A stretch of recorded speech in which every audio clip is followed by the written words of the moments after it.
My co-host this evening is Dr. Paran, respiratory physician, the meanest PACES examiner you'll ever meet. But Good his job evening, is the guys. key. He will get you through the exam. That is the key. We can hear you, Sir Joed. Thank you so much. So we're just gonna let you guys come in. Those who are already in, what we're gonna do this evening. This is a preview event. So we're going to tell you about the up and coming course, which you can see on the Pastest website already. This is the PACES Coaching Club.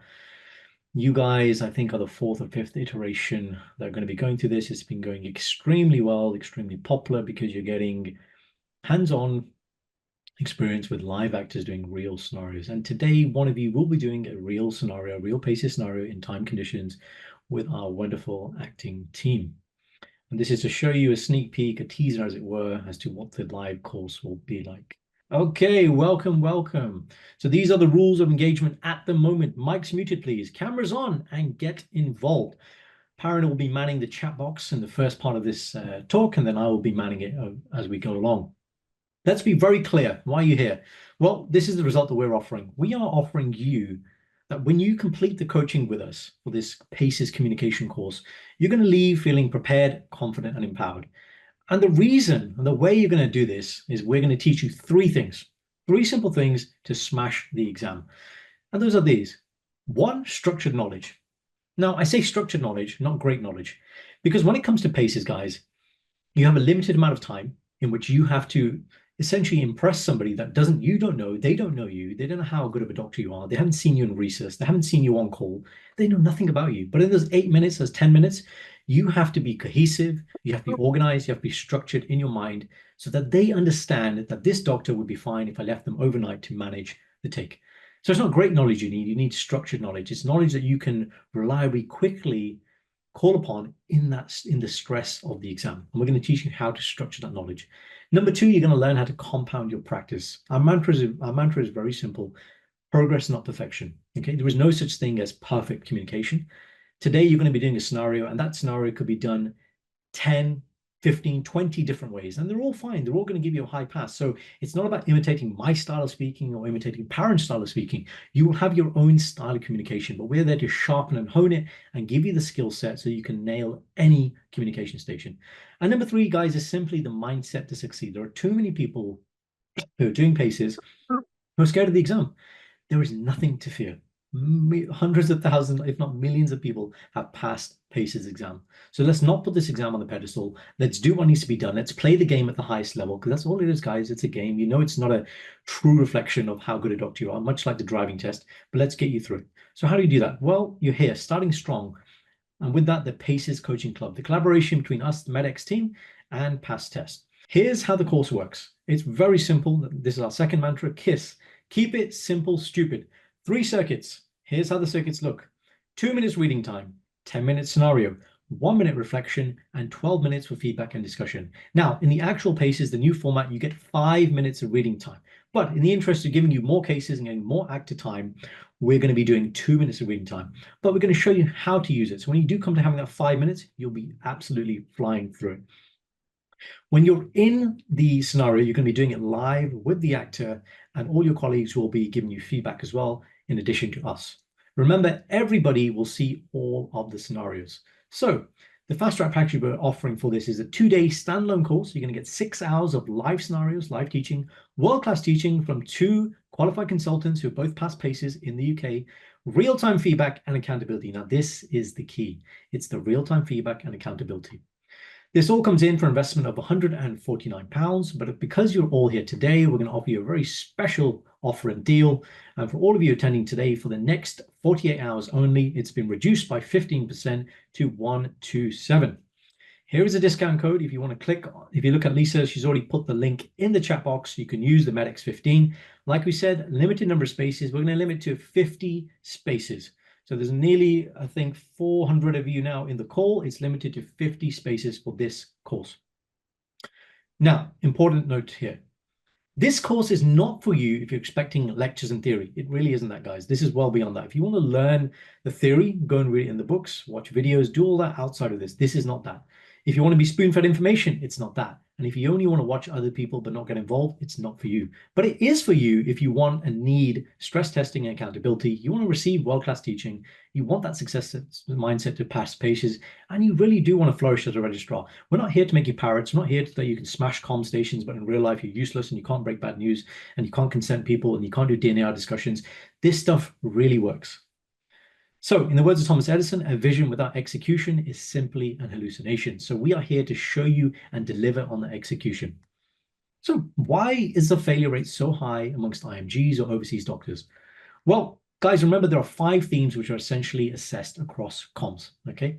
Theme number 1 is detects cues or concerns, which is basically saying when a patient says something to you or you see a change in the patient's expression or face, they are trying to tell you something. And often what happens is we as doctors, we don't follow that line of inquiry because we like to be systematic. We like to do presenting complaint, history of presenting complaint, and we like to have our structure and order. Whereas what comm stations require is for you to deviate, go down these certain rabbit holes, or at least acknowledge the patient and say, well, I've heard what you've said and I will come back to that. And so we need to get away from this idea of structured history taking. It really means that we need to actively listen. That's what theme 1 is all about. Theme 2 is addressing concerns. Now, remember in med school, we all learned about ICE, ideas, concerns, expectations. To be honest, what I have found is that at the PACES level, I would do ICE right at the start. I go straight in, I go, what is your main concern? So it's addressing those concerns head on and not moving on until you have addressed the concern.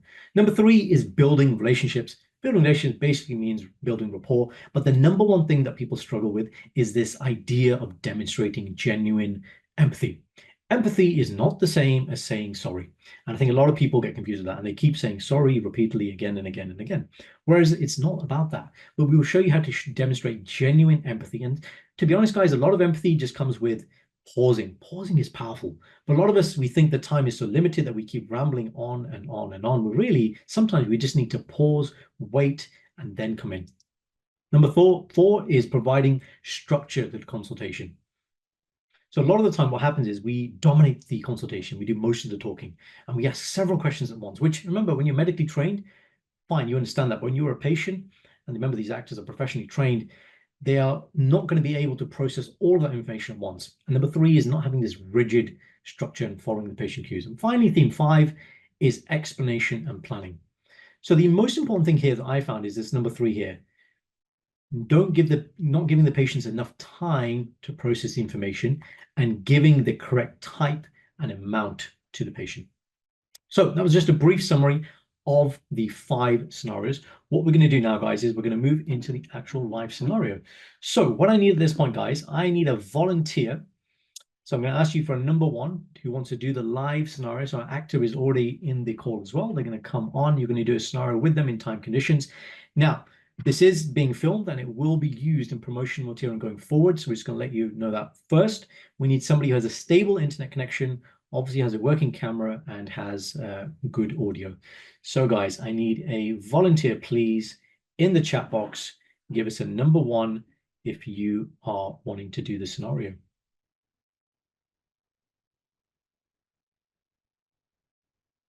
Okay, Shahab. Okay, so team, could I have Shahab?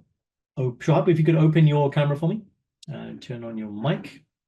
So your camera's good, your audio is good, bro. Nice and smart. Look at he's happy, he's eager, he's ready to do this scenario. Okay, bro. So we're going to spotlight you, we're going to spotlight Julie. In a minute, I'm going to put the scenario on the screen. I'll check that you can see it. You'll then have 2 minutes of reading time. So what I want you to do in that 2 minutes of reading time is obviously write down what you would do. Remember, you can take the notes into the actual PACES exam itself. So really think about what is the scenario asking me to do? How am I going to do it? What's my strategy? That's what you should be doing with your time. Yep. Then we will start the clock and then we'll do the scenario and then we'll call time and then we'll debrief and give you the feedback. Make sense, bro? Yeah, sure. Lovely, bro. Just a reminder, this is being recorded and will be used as promotional material. Yeah, that's all right. All right. So team, now we just need to spotlight, or sorry, spotlight Julie as well. And I'm going to get this scenario loaded up.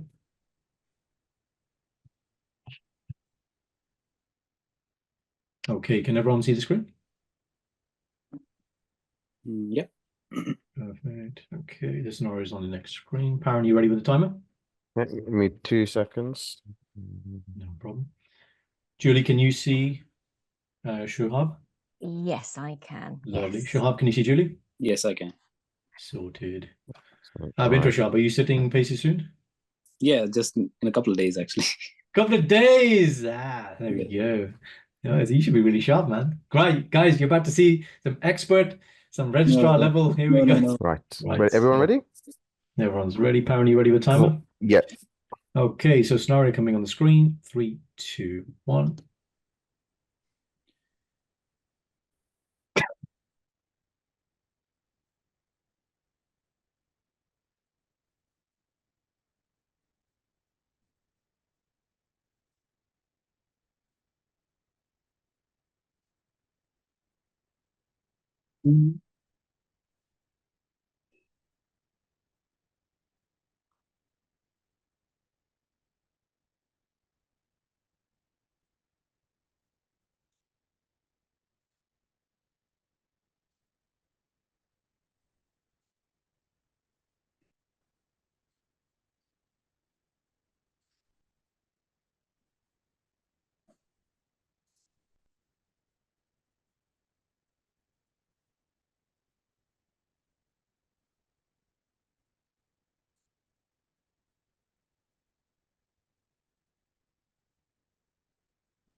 Guys, during the scenario itself, if you have any feedback, comments, just put it in the chat box. I'll be monitoring, I'll respond to it. So things you pick up on, things you want to comment at the end, just put it in the chat box.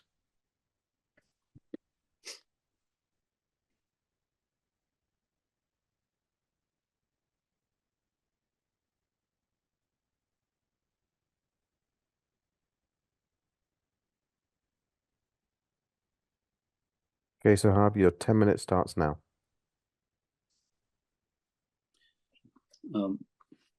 Not able to see anyone, but okay. Hi, my name is Shoaib. I'm one of the doctors in the ward. May I know your name, please? Yes. My name is Miss Susan Eldridge. I am the daughter of Mrs. Jane Eldridge, my mother. Hi, Susan. Nice to meet you. So you're here to talk about your mother, as the nurse has informed me. So can you tell me a bit more about how much you know about her before we start? I guess that's the best way to go about it. Yes. Well, my mother had to be admitted into the hospital. I mean, she currently lives at this elderly people's home because she had like this really bad chest infection, and I think they said it was like a pneumonia, community pneumonia. So she's been admitted, and they've been treating her, with the antibiotics and fluids. And she does seem to be, improving a bit, which was, really, reassuring. Mm-hmm. All right. You're absolutely right that, she had a really bad chest infection when she came in. And she's being treated currently with IV antibiotics, and we're giving her fluids. And she does seem to be improving. So what is that? What is it that you wanted to have a conversation about in particular? Or is it just that you wanted an update about it? Yes, an update. But I was under the impression that you had something to discuss with me. Oh, sure. Yeah. So I was a little bit, concerned about what you had to say to me. Yeah. Sure. Whether there's been some new information that I'm not aware of. Definitely. So I did want to talk to you. Yeah, I did. So before we start, do you want someone else to be here with you just for support? Any family member or anyone from the staff, maybe the nurse? No, I'm happy to deal with it myself on my mother's behalf. That doesn't sound good. Hope it's not too this is just alarming. No, it shouldn't be. So what I wanted to basically tell you about is you're currently correct in assuming that, yeah, she is being treated for a very severe infection of the chest, and that's why she was hospitalized. And she was quite poorly when she came in. And although it does look like she's responding to the treatment at the moment, which is good. With regards to the future course of treatment, we are still continuing the treatment and hoping that she would get better. She was seen by the consultant yesterday, and we had to basically decide about what would the course of action be if in case she deteriorates in future. And this is something that's quite commonly discussed about anyone who comes into the hospital. It's not just concerning her, it's just everyone who comes into the hospital. We have to know if in case they do deteriorate during the hospital stay, what would their patients, so how would we basically proceed going forward with their care, and what sort of interventions we should do, and that would be appropriate for the patient. Does that make sense? Yes, I wasn't aware of that, but okay. So basically the point of discussion is about resuscitation. Yeah. Oh, right. I didn't know that. Right. Are you aware of what that is? If they stop breathing, or if their heart stops beating or something, is Yeah, sure. I think I'll explain a little bit so that you are aware, and we can have a conversation after that. All right. So yes. So resuscitation is basically whenever someone becomes very poorly, and if in case they become so poorly that their heart would stop, at that point, what we do is if we start resuscitation, what we do is we basically a team comes to the patient, and we start doing chest compressions. So we just pump up the chest so that the heart and help the heart basically help the heart so that the blood flows through the body, and we basically try to resuscitate them and bring them back and bring their heart back. Does that make sense? Yes. I mean, I'm just a layman, but all I've seen is what's on the telly, isn't it? The dramas, when when you see them pumping the chest. That gives that gives some idea about what the resuscitation is, but it also involves about using electric shocks. It also involves putting a tube down the throat at times and using a ventilator. And sometimes the compressions are really, really strong, and we have to push so hard that sometimes the ribs break. Right. In fact, one of the ways we ensure that the resuscitation is properly being done when sometimes the wrist, especially in the elderly and the frail, the ribs do at times break, and that may be a lot of discomfort once the patient gets back, and if the patient is resuscitated successfully. Does that make sense? Right. Yes. I mean, my mother already is very frail, and with the osteoarthritis anyway, and the dementia, so it's like a bag of bones already. Yes. Very fragile. I understand. Yeah, she is quite frail, and she's quite. So it seemed to us, the consultant and the resuscitation team, that if in case we do that, it may not be for her best interest. In fact, it's something that it is a medical decision. It is something that the medical team decides. And what we have decided is, if in case that happens, if in case she becomes very poorly during the hospital stay, which isn't what's happening right now, I think she's improving, and I hope that she continues to improve. If in case, though, she does deteriorate, we would not resuscitate her. Oh, right. So you've already made the decision already. Yeah. Yes. Right. Okay. So were you just informing me that you've made the decision? So yes, as I said, it's a medical decision, but we would like to get the patient on board. We would like to get their relatives on board as well, and that's why we are having this conversation. Right. Well, I suppose at least you told me, isn't it? I mean, I've never really discussed this at all, like with my mother. We never. I mean, as the family, we've just presumed, medical people, you will come and save our lives, isn't it? If we are in hospital, you'll do everything you can to, keep us alive and save us. I didn't. realise there was decisions made on all Sure. of that. I can sense that there's some hesitancy in your questioning, and I can appreciate that this might come as a shock, as a news, which is not something that you might be thinking of discussing with me today. The important thing is that she's getting better.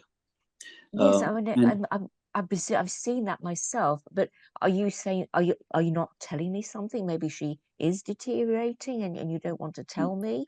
No. I You thought have she was 2 getting minutes better. left.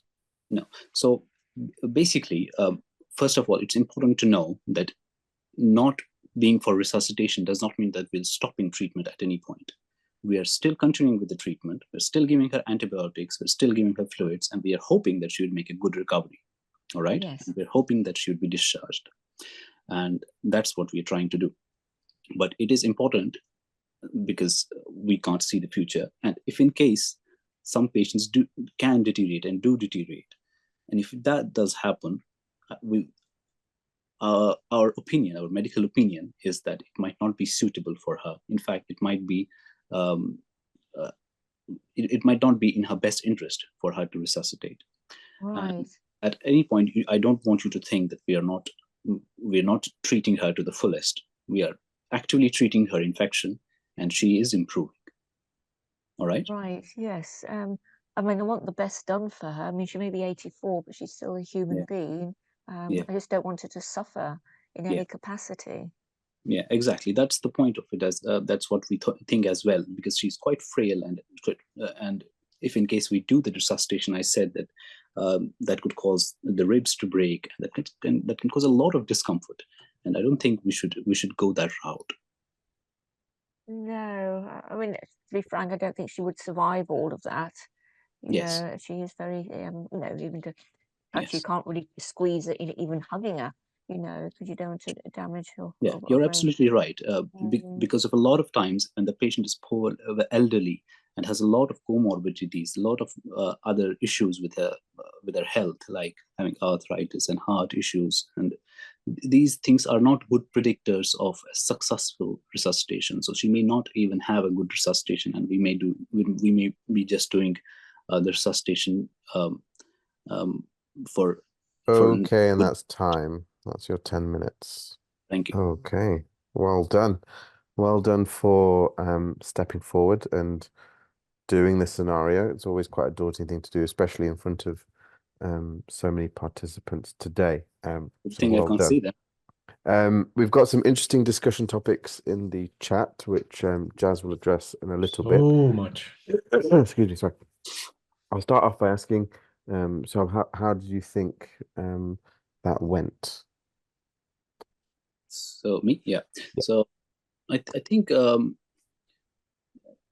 recognize that I should have brought the conversation about like we're treating her fully still, but just trying to remove the misconceptions about DNA first rather than later. But it's you guys will be able to tell me better.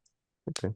And is this a I'm not sure where you're working at the moment, but is this a scenario that you've had to do in real life before? Yeah, a couple of times, I guess. Yeah. Okay.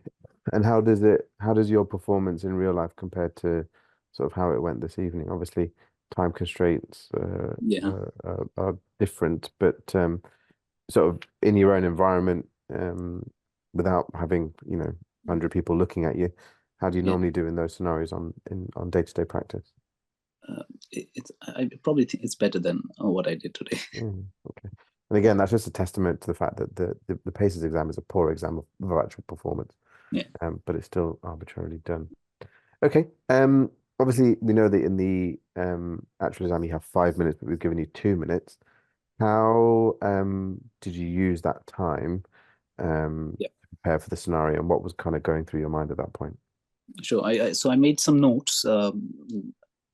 If you might, I can begin. Yeah. So what I wrote was the patient's name, her age, what she's being treated for, the severity of the condition, her background, what's being given in the treatment, like the IV antibiotics and fluids, and so this is just the baseline so that I don't forget anything.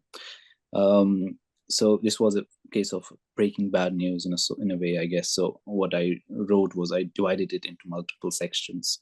So first of all, I thought warning shot, which I did a little bit late, but I should have done earlier. So a warning shot, and then explaining her condition, or understanding what she understands by her mother's condition, and the severity of the infection that she had. Then my next section was talk about resuscitation, and just letting her that conversation basically guide the next couple of minutes. Then I would have explained what resuscitation would entail, what the benefits are, what the risks are, and why it might not be appropriate for her to have it. And then ultimately, if she would have basically, if she, in case she would have wanted me to resuscitate her, I would have told her that it's ultimately a medical decision. That was my ending in case things went south. Okay, good. So you had an idea and a structure of where you wanted to the scenario to go, and that's very good, because having an idea of how you want the scenario to play out will help you navigate that, especially with the time constraints. So I think that was a very good way of doing it. Right, in terms of feedback, so we'll pick up on a few points. I thought your introduction was very good. Your invitation for the relative to recap what was going on was very helpful. So we were able to acknowledge that, you know, she'd come in with a chest infection. The relative was aware that she was having antibiotics, fluid, was making an improvement. You established that she was in a care home. She had other comorbidities, heart failure, osteoporosis, and things like that, which was quite good. I may well have in this scenario maybe delved into the functional baseline of the patient or their performance status in a bit more detail. And that could just be a simple question such as, "Oh, you've told me that she lives in a care home. Would you mind telling me what sort of things that they provide for her at the care home, or what things does she need assistance with? For example, does she need assistance washing or dressing? Does she need assistance with feeding?" And all that kind of stuff. Because that helps build a picture of actually the frailty and the performance status, which helps justify why you're making the decision. So it just adds a little bit more context. Obviously, throughout the scenario, Julie, the relative kept saying, you know, that her mum is a bag of bones, is quite frail and things like that. So she can see it from her perspective, but it just gives you that at the beginning in terms of what to do.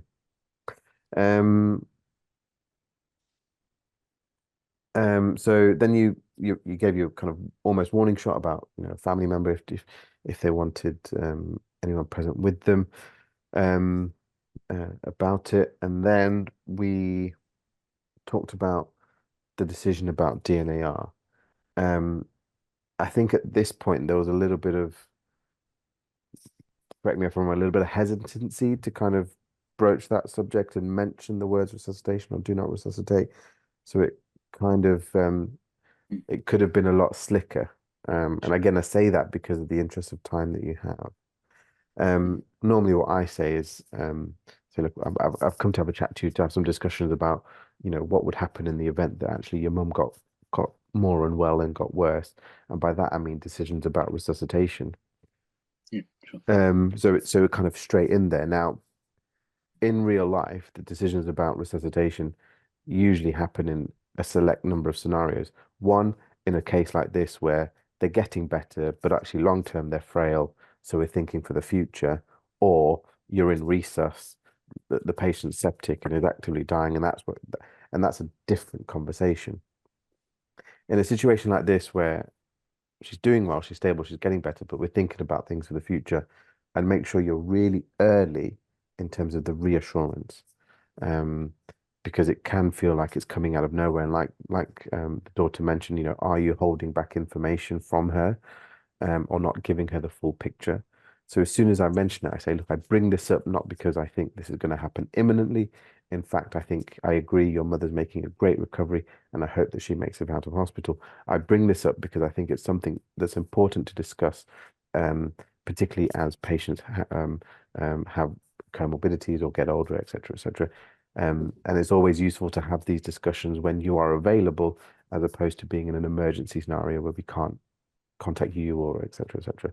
So you're giving the context, and you're building the reassurance constantly throughout the scenario. You then checked about actually what the relative's understanding was, which is good. And again, this will help you in real life practice, because it then helps you gauge at what level of kind of explanation that you have to give. The follow-on question from that I would add is actually, does the patient have a wish about what they would like to happen at that stage? So they may have discussed it or mentioned something to their daughter or their relatives in passing, when it comes to the end, just let me be, kind of thing, as elderly patients often do. So although there might not be a advanced directive in place, you can still ask, has your mum expressed any wishes or thoughts about what she would like to happen at those stage? And again, so depending on what the answer is to that, it makes your conversation very easy or slightly longer. It's been a course that my whole life. In the context of the exam, obviously they're going to make it slightly more challenging and say actually they haven't made any previous decisions and they don't know what resuscitation is, etc., to get you to do that. So knowing that that the relative didn't know what was talking about resuscitation, you actually then talked about what it involves and actually how traumatic it can be, which is true. We know we break ribs, we caused airway trauma and all these kind of things, which is good.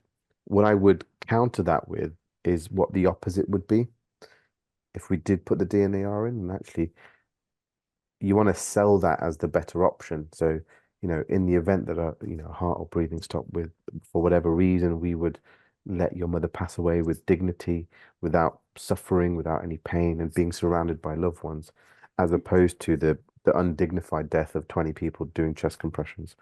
So at the same time, while you're explaining what resuscitation is, actually you want to also kind of highlight what the alternative would be, because the patients can then, because when you talk about DNAR, relatives tend to think, oh, you're just letting my relative die. We are, but actually we're ensuring that it's dignified, it's not in any pain. So it's a bit more than just letting them pass away. And again, that can help them come to their decision. I think one of the things that was done but could be done even better was a little bit more of the empathy. And again, it's difficult to build that rapport within a short amount of time, but there was a few instances where we could have built up on that. I think you have a tendency to say, does that make sense? And I think you mentioned that a few times. It's a good question to ask, but I would vary it throughout the consultation. So for example, you could say, look, I appreciate I've given you lots of information so far. Is there anything you want me to cover, or are you happy for me to carry on this discussion? So it just kind of breaks up a little bit. Another thing that you said, and I was hoping that it would go just that little bit further, is that, I can sense there is some hesitation from you, which you said to the resident, which I thought was excellent, because there absolutely was. What you could have done is said, do you mind, what is that hesitation? So you've acknowledged it, yes, that's being sympathetic, but actually empathetic is trying to understand why that hesitation is there. And it may be because, I don't want to feel like I've given up on my mother, etc., or whatever. Another opportunity to demonstrate some empathy would have been when the relative said, I just want the best for her. And I would have gone straight in there and said, absolutely. And that's exactly what I want too, which is why I propose that in the event of arrest, we don't proceed with resuscitation, because I think the risks outweigh the benefits. It's likely to cause more trauma, etc. So you're reinforcing that decision. Okay. But it's the difficulty is, especially online, virtually, you're not face to face with the person to pick up on those cues to demonstrate empathy. But those are the kind of things that I would be actively listening for in the consultation, to kind of go, yeah, oh, let me say this, oh, let me say this, let me say this. Okay. You then talked about, it's a medical decision, which does come as a shock to most patients and relatives, actually. And And it can come across as, oh no, the medics have just done this because they want to kill off old people, etc. And they don't care about the patients, whatever. If you remember from COVID, everyone was having a hoo-ha because we put DNARs on everyone apparently. But anyway, one way to kind of introduce that concept, or to rationalize why it is a medical decision, is say, look, we understand decisions around these can be quite difficult to make, especially for relatives, which is why we as medical professionals take that responsibility from yourselves and to make a decision objectively and in the best interest of the patient. And so you could say it is a medical decision, but we also want to discuss that decision with yourselves to address any concerns that you might have. Okay, so rather than saying it's just a medical decision, etc., whatever, actually saying we're doing it because it's difficult for you to make that decision for your mum. You don't want that responsibility because it's a big responsibility. That's your loved one. We come in as the objective observer, making the decision on your behalf because it is a difficult decision to make. Okay, so that's kind of the way of contextualizing some of those concepts to kind of introduce them in a different way. Okay. Right. Regardless of that, I think you did very well. Thanks. Especially, like I said, in the context of being observed by 100 people, it's late in the evening, etc., etc. And actually volunteering yourself to do well. There were definitely some good points and some great points in the way you handled it. What we want to focus on is how to improve those points to make them even better. And this is essentially, this is how we give the feedback when you come to the course. You do the scenario and straight away you have the feedback. So you're able to reflect on it there and then in terms of what you did and how you can make it better. Like Jazz said earlier, the way I break bad news or do DNAR discussions is different from Jazz's way, or be different from your way. That's not to say it's wrong. It's about doing what you're comfortable with, but doing it better and improving on it. So you find a way that's comfortable for you. So if you're comfortable doing that discussion, no matter how you do it, will be the right way. But as long as you're comfortable with that. Okay. Yeah. Excellent. Well done. I think Jazz has got some points from the chat that do we need to talk about, Jazz? So what we'll do is we'll bring Julian first, Parra, and Oh, then yeah, sorry, I will yeah. come with my points, and then we'll open it to the floor. Any of the questions, I'll address some of the points that have been raised. Cool. Any feedback from yourself, Julie? Yes. Yeah, I think as the daughter, I think I did like, your beginning, when you asked what I knew already, and that was like including me in the discussion. So, and you wanted to hear, my voice, so and my side of things, so that was really helpful. And it was helpful, even though it wasn't very pleasant, you describing what actually does happen in resuscitation, because those little minor details, as a layman, I wouldn't know. So it was useful to know, the full true picture of what actually happens to a patient when they are assisted with, with resuscitation. On the constructive side, it would have been, yes, it would have been helpful if you'd asked, had me and my mother had this discussion, had my mother, told me what her wishes were, just to bring her in, into the so-called discussion, even though she isn't physically here. And yeah, and even just referring to her name as opposed to the patient, as to Jane Eldridge, just to make it more human, that she is a person and that's who we are talking about, so that would have been helpful as well. Yeah, and yes, always the empathy, because caring for elderly, parents, it can be an emotional roller coaster, and you're always, as they get older and more frailer, you are always on a cliff edge, anything can happen. So just having that empathy, it has been like quite a, a traumatic, couple of days, both for my mother and also for me as the daughter. Yeah, and then even that thing, you mentioned referring to the resuscitation, but it would be helpful if you actually did the legal term as well, that DNAR, just in case in the future if someone refers to that, then I say, oh, what are you on about, isn't it? So being clear about, you know, the legal terms as well, that's going to be helpful for me, because at the moment, as the daughter, I don't know, me, my mother don't know about all of this. So this is going to be useful information for both of us, really. That's helpful. Thank you. Okay, Julie, happy? Yes. Hey, bro. So just a few things from me, and then we've got some stuff in the chat box. So again, very well done, bro. A lot of the things, I liked what you did there. So the way you kicked it off there, and you started by getting the background bang on. What I would say is when you read the stem, it's clearly apparent that she has, like we all know, the comorbidities, but they are also chronic progressive conditions. They are going to get worse, right? So we know that at some point there's going to be a fatal event, and that's really why we're having this discussion. So what I do in this scenario, and I do this in real life as well, is I almost take a history of the relative. So I'm like, can you just tell me a little bit about the other conditions they have? Then they'll tell you, right? And then I'll ask to where they're living at the moment. Like parents said, you ask about the ADLs, and they're then describing this picture of how essentially unwell and dependent they are. So then when you bridge that conversation, it's not like, oh, it's coming out of a random place. The second thing is, and for a lot of comms scenarios, whether it be this one, which is DNA or Breaking Bad News, context is very important. Or for example, say you need to consent, I believe, for HIV. If you just say, like, I want to take a HIV blood test, people are like, well, why do you think I've got HIV? But if you explain the context as to why you're a young patient, you've had a pneumonia, we need to consent you, it's more relevant.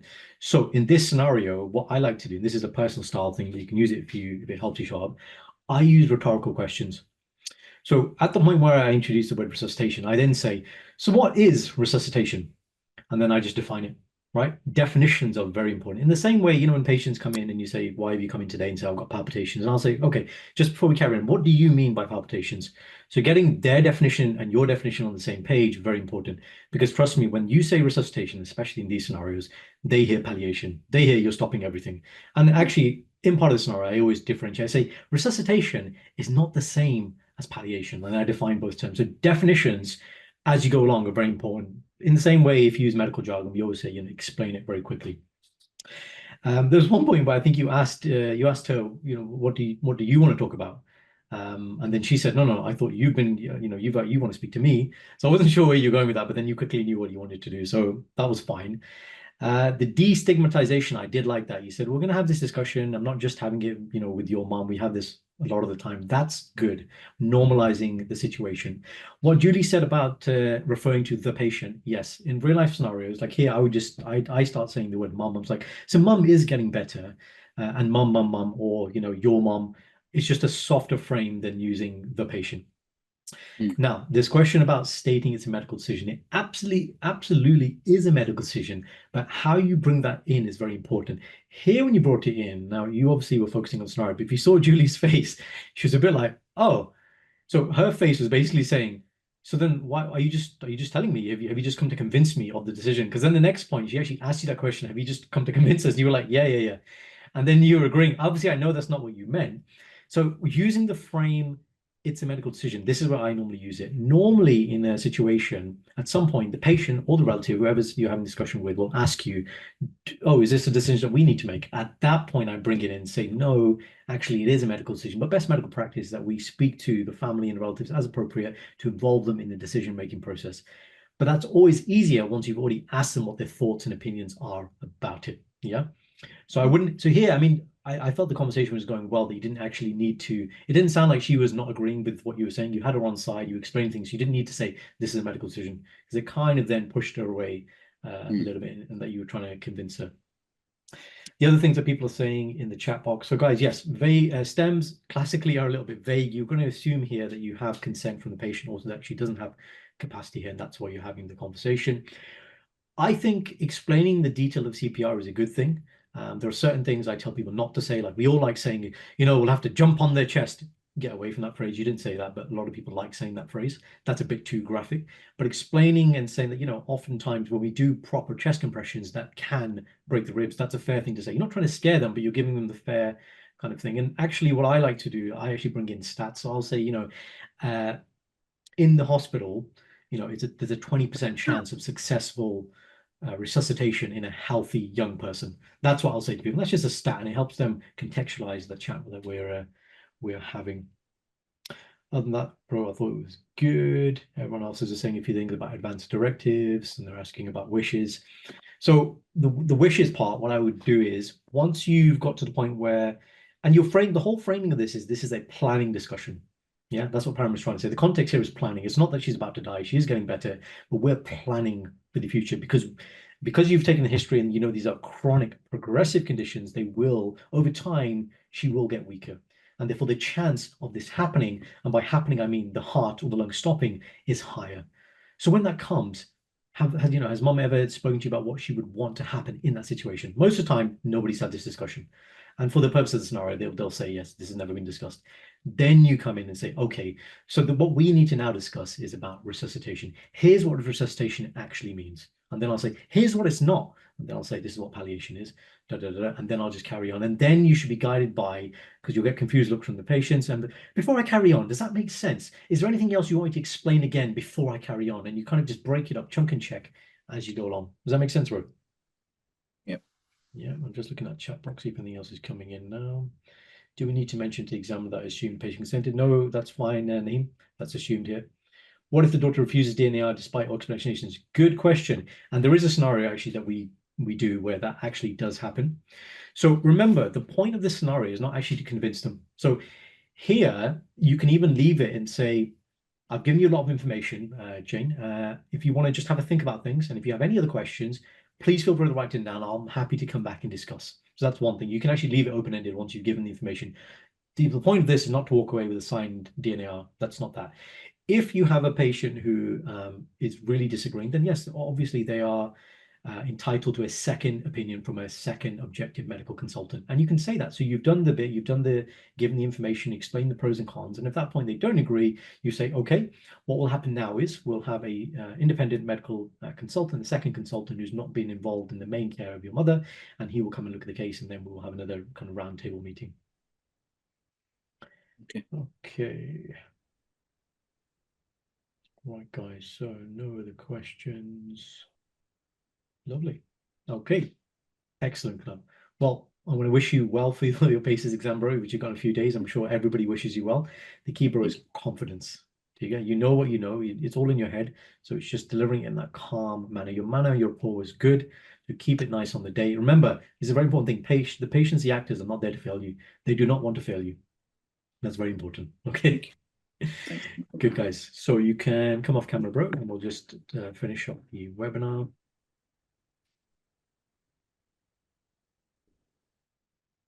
So guys, that was a teaser of the course that is coming up. Like I said, this is Starting Strong, PACES Coaching Club. The 2 dates for the next course are Monday the 4th of November, 7 till 10, and then Tuesday the 12th of November, 6:30 till 9:30. For the next 48 hours, you have that discount code. You're going to get it for 127. Spaces are limited. We're going to limit it to 50 spaces. Proofs in the pudding. Have a look at us on Google. Have a look at us on Facebook. These are all our testimonials, which we obviously cannot alter in any way. Always remember, people look at the price of moving forward, but forget the cost of staying still. And investment in knowledge pays the best interest. So guys, just to round things out, anybody have any questions regarding the course itself? Lisa, if you could post the link again. And that's it, guys. Thank you for coming. Any questions about the course itself?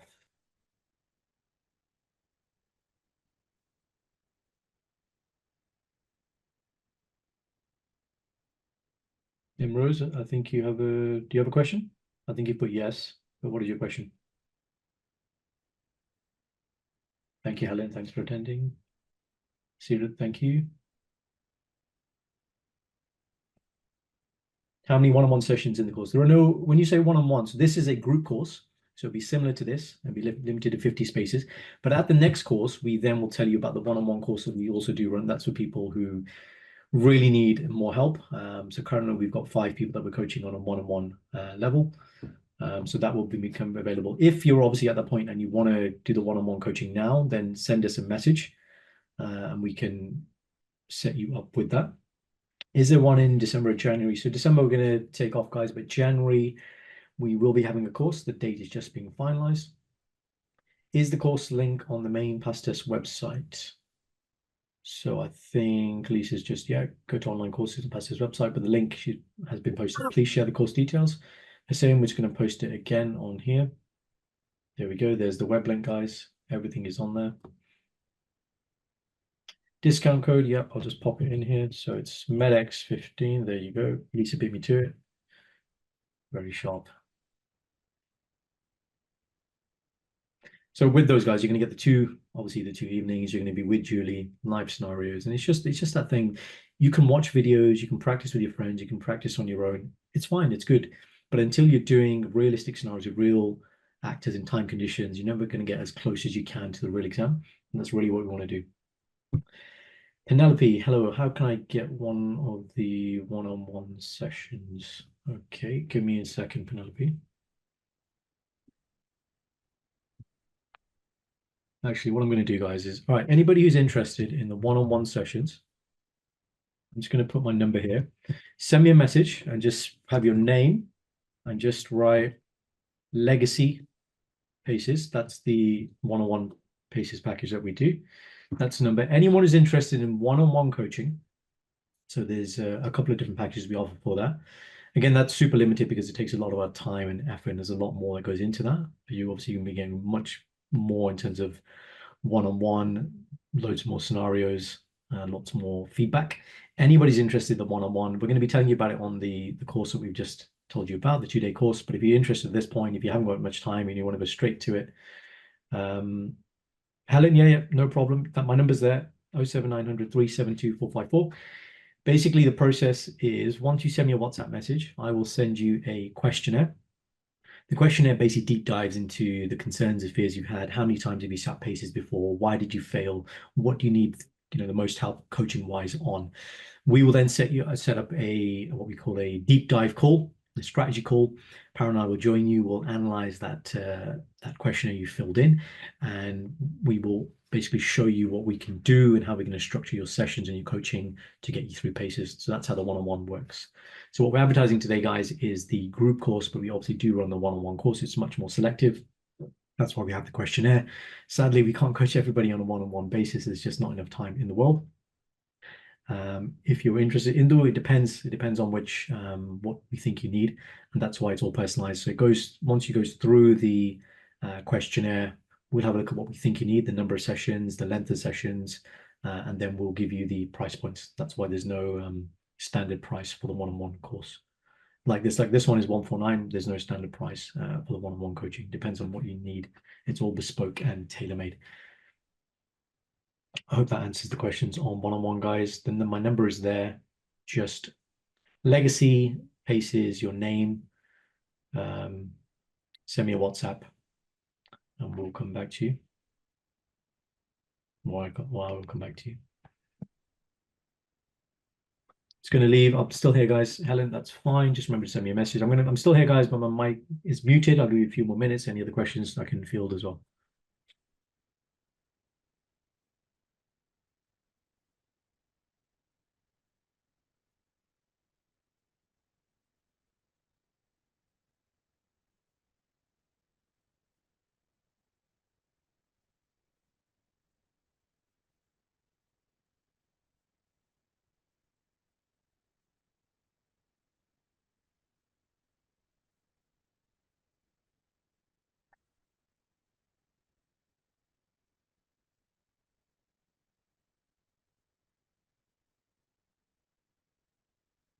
Okay, guys, so there's still 81 of you knocking around in the room. Any other questions, guys? Got the 2-day course coming up in November. The dates are there. We're going to have more courses coming to you in January. It's going to be a frequent event that we're going to hold. It's all geared towards comms. That's the main reason why people fail PACES. It's not about clinical knowledge. It's about how you can be cohesive and expressive and use the correct frames and use the correct language and structure your conversations to get through comms. That's why we do purely comms. Julie, who you've just met, is one of the professional actors actually used in PACES, so she has a lot of skill. There's a number of, does all of our scenarios, and is very well versed in what you need, and she knows what a good candidate is. And the value of her feedback is, it's invaluable. I can't say how much she knows and how much she's seen. Obviously, we see from an example point of view, but she knows from an actor perspective.